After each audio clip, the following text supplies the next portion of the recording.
Bonjour mes chers, comment allez-vous? Ça va bien, je l'espère. Cette séance, c'est pour répondre à ceux ou à celles qui m'ont demandé de présenter une séance de l'expression orale CE1 et CP. Aujourd'hui, je vais faire la séance de CE1. Une autre fois, je vais vous présenter une séance pour CP. Bon, l'oral, tout d'abord, il se déroule en 4, 5, 6 séances. 4 séances dans la première semaine, 2 séances dans la deuxième semaine. Et ça varie plus ou moins, ça dépend de l'emploi que vous avez. D'accord? Mais au minimum, il faut 4 séances de l'oral et maximum 6 ces séances pendant les 2 semaines de l'unité. D'accord? C'est pas de l'unité. Oui, de l'unité ou bien de l'unité, on va dire. Bon, notre expression orale intitulée Formuler une consigne. Programme le nouveau Vivre le français CE1. Vous allez euh, demander aux élèves d'ouvrir leur manuel à la page 46, mais en même temps, vous allez afficher le poster au tableau. D'accord? Et on va faire la première séance qui se divise en deux parties. Il y a observation découverte et il y a présentation du dialogue. Parce que la séance de l'oral, elle est variable entre 20-25 minutes. Hein. Il ne faut pas exagérer, il ne faut pas dépasser. D'accord? 20-25 minutes maximum. Si vous avez assez du temps, vous pouvez l'allonger à 30 minutes, mais 20-25 minutes, c'est largement suffisant. Bon, on va passer par la première séance, étape observation et découverte. Vous allez présenter le poster au tableau. Vous allez demander aux élèves de bien regarder, de bien voir l'image ou bien le poster et vous allez leur poser quelques questions. Que voyez-vous sur l'image? Et là, vous allez laisser la parole aux élèves et accepter toutes les réponses. Surtout, accepter les réponses des élèves qui sont timides, les élèves qui ont des difficultés. Comme ça, vous allez les encourager pour parler ou bien pour prendre la parole une autre fois. Laissez-les s'exprimer librement. Maîtresse, tableau, classe, craie, les élèves, la chaise, laissez-les s'exprimer. Et à la fin, vous pouvez rectifier. D'accord? Mais laissez-les dire. Et comme ça, ils vont se sentir un peu fiers. D'accord? Par la suite, lorsqu'ils vont dire ces éléments, vous allez poser la question, où sont-ils? Alors là, surtout les élèves qui ont des difficultés, vous allez leur donner la parole. Pourquoi? Parce qu'ils ont déjà entendu qu'il y a une maîtresse, qu'il y a des élèves, il y a le tableau. Automatiquement, c'est facile de dire l'école, de dire la classe. D'accord? Donc, où sont-ils? S'ils ont dit l'école, vous allez dire, par exemple, demander ou bien poser une autre question. Où exactement dans l'école? Est-ce que dans la cour de récréation, dans un terrain, à l'administration? Et, faites un échange avec vos élèves. Faites une animation. Ne restez pas strict, oh, non, plus ou moins blanc, noir, non, non. Essayez de créer une ambiance de questions-réponses. Alors, ils ont dit école. Ne dites pas non, c'est pas ça. Non, c'est la classe. Non, non. Acceptez l'école. D'accord. Mais où exactement? D'accord? Et ainsi de suite. Par la suite, lorsque vous allez préciser que c'est une classe, que ces personnages ou bien cette scène se déroule dans la classe, ça y est, on est bien d'accord. Par la suite, posez une autre question. Que fait la maîtresse? Là aussi, laissez-les s'exprimer. Il y en a ceux qui vont dire la maîtresse explique, la maîtresse corrige, etc. D'accord? Et par la suite, vous pouvez ajouter À votre avis, que demande la maîtresse à ses élèves? Donc là, vous allez attirer vos élèves pour formuler des hypothèses et par la suite noter-les sur le tableau. Il y en a ceux qui vont dire la maîtresse explique, la maîtresse ordonne, la maîtresse corrige, etc. Alors maintenant, avant de présenter le dialogue, on va passer à l'étape présentation du dialogue, mais avant de présenter le dialogue, vous allez donner des consignes, vous aussi, à vos élèves. Écoutez pour me dire les noms des personnages qui seront dans le dialogue. Écoutez bien pour me rappeler le premier mot du dialogue et le dernier mot du dialogue. Écoutez bien et donnez des indices pour attirer l'attention de vos élèves pour bien suivre votre diction lorsque vous allez présenter le dialogue. Et bien sûr, maintenant, vous allez présenter le dialogue et en même temps que vous dites le dialogue, ou bien vos yeux, ne les lâchez pas. Ne lâchez pas vos élèves avec vos yeux. Hein, parce que parfois, il y en a des élèves, si la maîtresse est en train de regarder son manuel ou du lire ou bien des feuilles, alors ils profitent, les autres, ils profitent pour faire des bêtises. Non, ne lâchez pas vos élèves, hein, d'accord? Même si vous lisez, chaque fois, jetez un coup d'œil sur vos élèves et contrôlez-les. Et bien sûr, vous allez présenter le dialogue. Les dialogues ils sont à la fin du manuel. Alors, je vais vous dire le dialogue. La maîtresse. Nordine et Leïla, lisez attentivement l'énoncé de mathématiques. De quelle opération s'agit-il? Nordine. Il s'agit d'une addition. La maîtresse. La maîtresse, pardon. Oui, pour faire cet exercice, il faut additionner 3 plus 3 plus 3. Observez bien les chiffres et le signe plus. Observez le résultat et lisez bien la consigne. Il faut dire si le résultat est juste. Qu'en penses-tu, Leïla? Leïla. Oui, madame, l'opération est juste, car 3 plus 3 plus 3 est égal à 9. C'était facile comme exercice. Vous pouvez le dire encore une fois. La maîtresse. Nordine et Leïla, lisez attentivement l'énoncé de mathématiques. De quelle opération s'agit-il? Nordine. Il s'agit d'une addition. La maîtresse. Oui. Pour faire cet exercice, il faut additionner 3 plus 3 plus 3. Observez bien les chiffres et le signe plus. Observez le résultat et lisez bien la consigne. Il faut dire si le résultat est juste. Qu'en penses-tu, Leïla? Leïla. Oui, madame, l'opération est juste, car 3 plus 3 plus 3 est égal à 9. C'était facile comme exercice. Alors là, vous allez attirer l'attention de vos élèves, de poser quelques questions brièvement et c'est terminé la deuxième séance. C'est terminé la première séance. Maintenant, la séance prochaine, la deuxième et la troisième, ça se déroule de la même façon. Vous allez encore reprendre le dialogue et vous allez demander aux élèves si quelqu'un a bien appris une réplique. Sinon, vous allez demander les questions que vous avez déjà posées pendant la séance précédente. Pardon.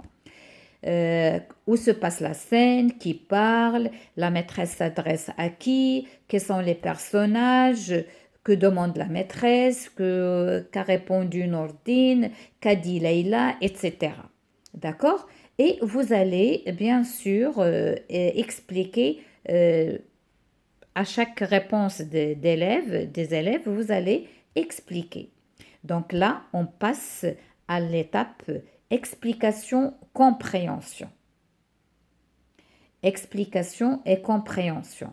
Vous allez présenter une autre fois le dialogue avec une bonne lecture expressive et ramener les élèves à répondre aux questions. Où se passe la scène? Qui parle? À qui s'adresse la maîtresse? Que demande la maîtresse à Nordine et Leïla? Par quoi Nordine lui a-t-il répondu? De quelle consigne s'agit-il? Les élèves ont pu répondre correctement à la consigne. Justifier ta réponse. Alors là, ces questions, bien sûr, j'ai dit toujours il faut laisser la parole aux élèves pour qu'ils répondent. Et par la suite, comparer leurs explications, leurs réponses. Après, alors, puisque la leçon, le sujet c'est formuler une consigne, vous allez venir au mot consigne. Quelle est la consigne que la maîtresse a demandé de bien lire? D'accord? Et vous pouvez dire, est-ce que le mot consigne est là? Elle a une autre explication et vous allez leur expliquer qu'est-ce que ça veut dire consigne. Alors consigne c'est quoi? C'est la question qu'on pose à suivre pour répondre. D'accord? Par exemple, hein. Par la suite, vous allez passer à l'étape mémorisation. Et l'étape mémorisation, vous allez répéter parole par parole, réplique par réplique et de chaque personnage et laisser les élèves qu'ils répètent à tour de rôle. Toujours, il faut commencer par les élèves, les bons éléments qui prononcent bien. Comme ça, les autres, ils vont écouter plusieurs fois. D'accord? Et la mémorisation, elle se fait par répétition. Par la suite, vous pouvez partager le dialogue, vous allez faire passer les élèves au tableau. Il y en a ceux qui vont jouer le rôle de la maîtresse, ceux qui vont jouer le rôle de Leïla et ceux qui vont jouer le rôle de Nordine. Et vous allez jouer, dramatiser ce dialogue, ça aide à la mémorisation. Par la suite, vous allez passer à l'évaluation consolidation, c'est-à-dire vous allez demander de prendre le cahier d'activité, la page 43, et ils peuvent réaliser le premier exercice individuellement. Relie chaque exercice à la consigne qui convient. Alors, on a compris que la consigne, ce sont des phrases qu'on doit lire et par lesquelles on doit répondre. Et après, je vais vous montrer les différentes consignes que les élèves doivent connaître. Alors, vous allez lire la première partie, 14 plus 4. Le roi habite dans un château, un chapeau. Inès copie sa leçon, l'apprend puis la récite à son père.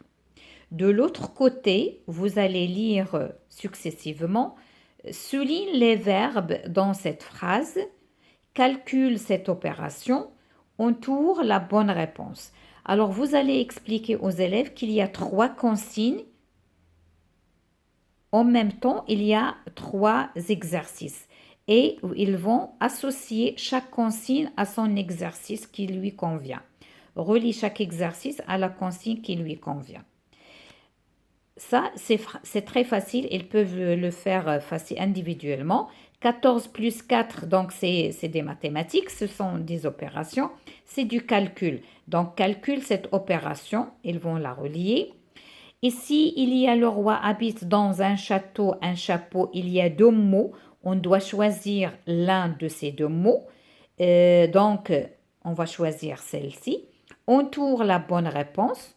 Donc, le roi habite dans, est-ce qu'il habite, dans un château ou bien dans un chapeau, hein? Et vous allez rigoler un petit peu, hein? Faites passer des messages de plaisanterie, c'est très amusant, j'ai dit. Il faut toujours créer une bonne ambiance en classe, d'accord? Ne laissez pas les murs, les murs secs, hein? Et laissez parler les murs, hein? Comme je dis moi aussi. Par la suite, souligne les verbes dans cette phrase. Et bien sûr, on a Inès copie sa leçon, l'apprend, puis la récite à son père. Bien sûr, vous allez dire, faites un rappel du verbe. Il y en a ici trois verbes, donc c'est ça l'exercice et sa consigne convenable. Alors, ça se déroule dans la séance 3, d'accord? Elle s'appelle séance d'évaluation et de consolidation. Alors maintenant, on va passer à la séance numéro 4, c'est-à-dire la fin de la dernière séance de la première semaine. Je fais observer toujours le poster, d'accord? Vous pouvez demander aux élèves s'ils ont appris le dialogue. Laissez-les prendre la parole, la participation, la dramatisation du dialogue, aider les élèves qui sont en difficulté, d'accord? Et par la suite, on va passer à l'entraînement. L'entraînement, c'est quoi l'entraînement? L'entraînement, on va prendre phrase par phrase, réplique par réplique, et on va bien détailler, d'accord? Par exemple, vous allez demander à vos élèves de bien écouter ou bien de reprendre parce qu'ils ont déjà appris. Donc la première, c'était Nordine et Leïla. Lisez attentivement l'énoncé de mathématiques. De quelle opération s'agit-il? Ça, ce sont les paroles de la maîtresse. Vous pouvez détailler en posant une question qui parle dans cette réplique. Donc les élèves, ils vont dire que c'est la maîtresse, d'accord?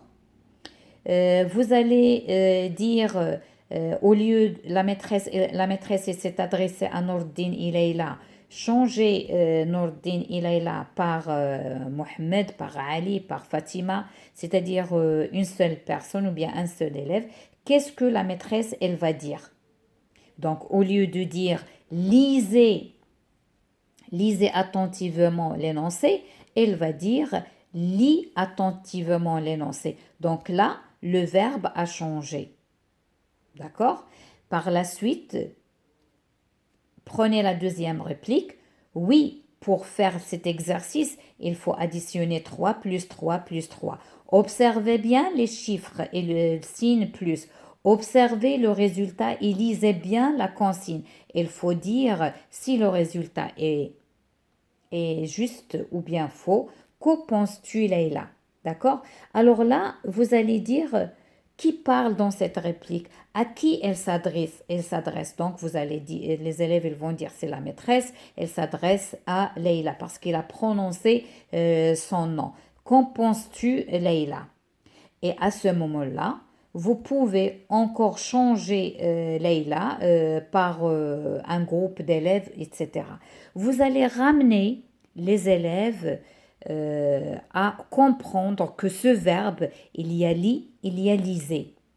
Lit, lisez. À ce moment-là, vous allez parler d'un verbe qui se conjugue à trois personnes, qui est l'impératif, qui donne un ordre.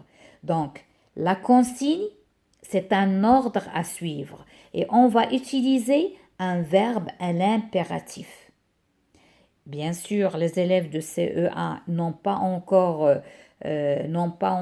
cette notion, mais vous pouvez leur faciliter la tâche en disant c'est un ordre. On s'adresse à toi qui est devant moi, à vous qui vous êtes devant moi. D'accord? C'est ça pour leur faciliter cette compréhension. Vous pouvez dire aussi qu'on peut utiliser le verbe à l'infinitif, à l'impératif, qu'on peut utiliser le verbe à l'infinitif. Là aussi, c'est valable. D'accord? Ça, c'était l'entraînement dans la séance numéro 4. On va passer à l'étape conceptualisation. C'est toujours la quatrième séance. Là, on va venir à J'apprends, dans le manuel page 46, formuler une consigne. Donc, pour formuler une consigne, lis attentivement l'énoncé, fais bien attention à la consigne. Pour faire cet exercice, il faut d'abord bien lire la consigne. Commencez par lis, écris, récite, apprends, corrige, entoure, souligne, colorie, barre. Ce sont les éléments, les notions que les élèves ils doivent retenir. Vous allez les aider les aider pour les symboles des consignes.